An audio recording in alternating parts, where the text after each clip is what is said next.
Good morning student. Class 7 में ही एक छोटा सा निबंध लेखन है जिसमें एक गरीब महिला और एक संभ्रांत महिला के रूप का वर्णन किया गया है कि दुख दोनों के पास हैं, लेकिन इसमें क्या अंतर है, इसमें समानताएं कहाँ तक सीमित है और असमानताएं कहाँ तक सीमित है। जैसा कि आप दुख के अधिकार कहानी में आप पढ़े कि संभ्रांत महिला की जब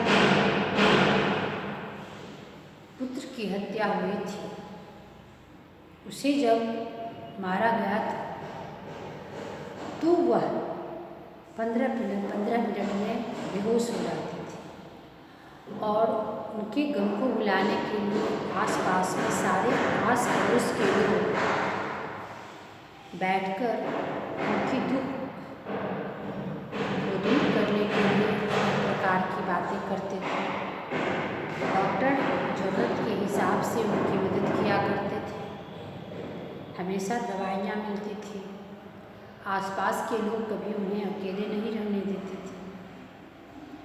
इस तरह से दुख में भी संभ्रांत और गरीबी के बीच एक बहुत बड़ा फासला है। संभ्रांत लोग उच्च घराने के होते हैं, कुलीन होते हैं, तो दुख तो उन्हें भी होता है, कष्ट उन्हें भी होता है, लेकिन उसे बांटने के लिए उनके सहयोगी उनके साथ होते हैं। लेकिन गरीब लोगों के साथ जब कोई परेशानी होती है, कोई कष्ट होता है, तो समाज उनके साथ रहने के लिए तैयार नहीं होती है। वह दुख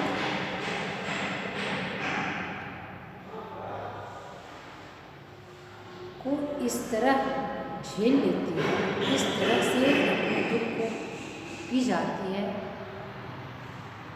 कि उसकी आदत सी हो जाती है। छोटे मोटे कष्ट उनके लिए साधारण सी बात हो जाती है। एक उदाहरण के तौर पर आप समझें कि अगर गरीब के बच्चे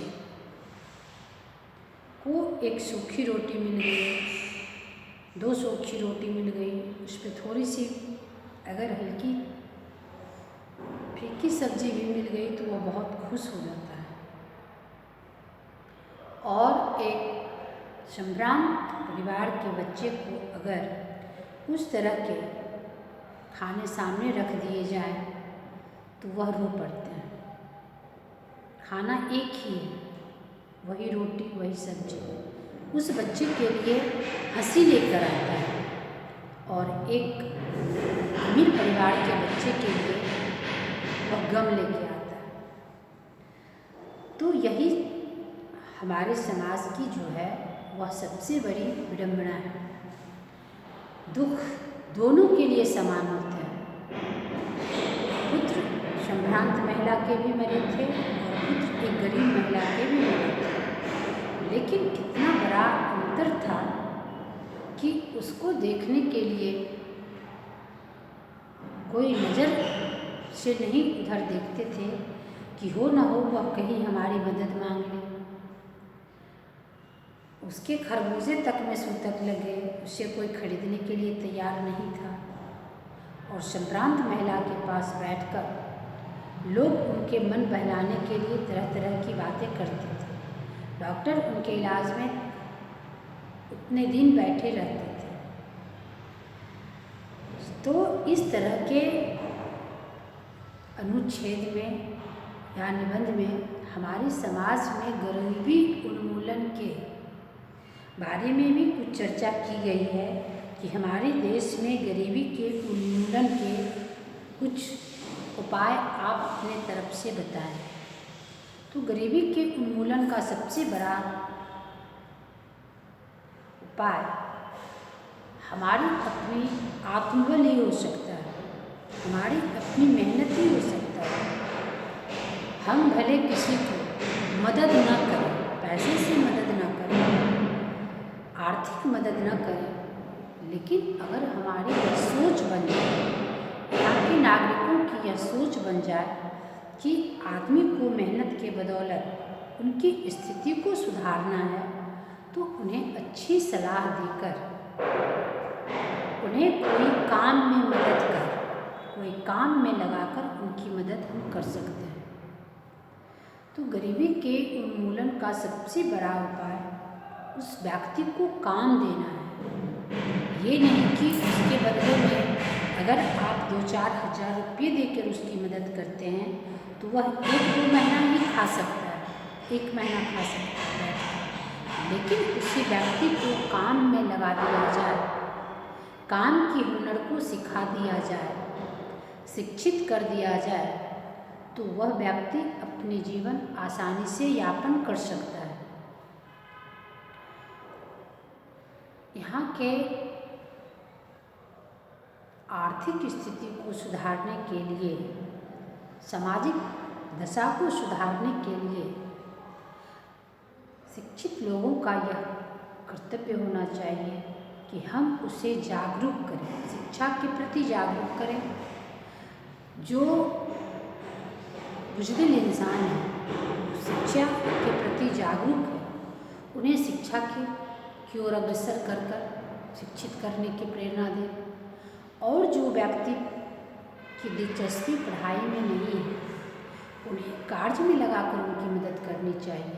ये नहीं कि चौक चौराहे पर बैठकर वो अपने समय को यूं ही गंवा दें, ऐसा नहीं होना चाहिए। हमारे देश के अधिकांश भागों में खासकर देखा जाता है कि जो व्यक्ति निकम्मे होते हैं, जो कार्य नहीं करते हैं, वह चौक चौराहे पर बैठकर अपने समय को यूं ही बर्बाद करते हैं।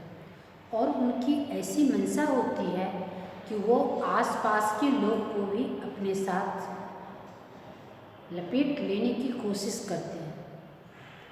एक तो वो बैठ के समय बर्बाद करते हैं, दूसरे लोगों को भी वो अपने कार्य से बाधित कर अपनी ओर मुखातिब करने के लिए तैयार होते हैं, जो सर्वथा अनुचित है। हमारा यह कर्तव्य होना चाहिए कि हमें अपने विवेक से हमेशा यह सोच बना के रखना चाहिए कि आर्थिक स्थिति को सुधारने के लिए हमें अधिक से अधिक परिश्रम का साथ देना चाहिए। हमें अपने शारीरिक और मानसिक दोनों बल का प्रयोग करके हमें अपनी स्थिति को सुधारने में, समाज की स्थिति को सुधारने में, देश की स्थिति को सुधारने में मदद करना ही हमारा कार्य है। गरीबी के उन्मूलन का सबसे बड़ा,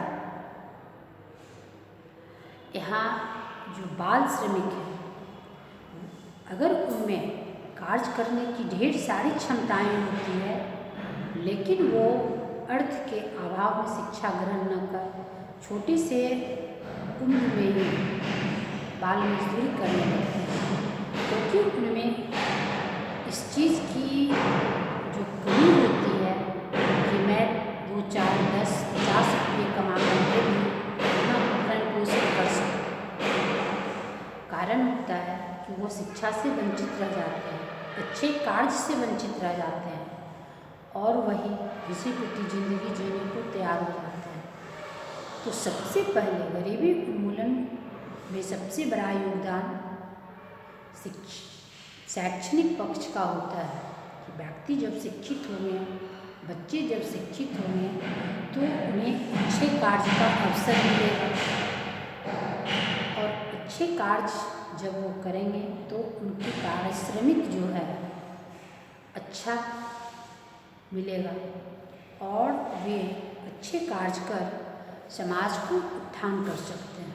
हमारे देश के गरीबी का उन्मूलन करने में वैसे बच्चे कारगर हो सकते हैं। देश के आर्थिक व्यवस्था को सुधारने में आत्मनिर्भर बनना, हमारे देश वासियों को आत्मनिर्भरता का सम्मान करना, सबसे बड़ा धन है।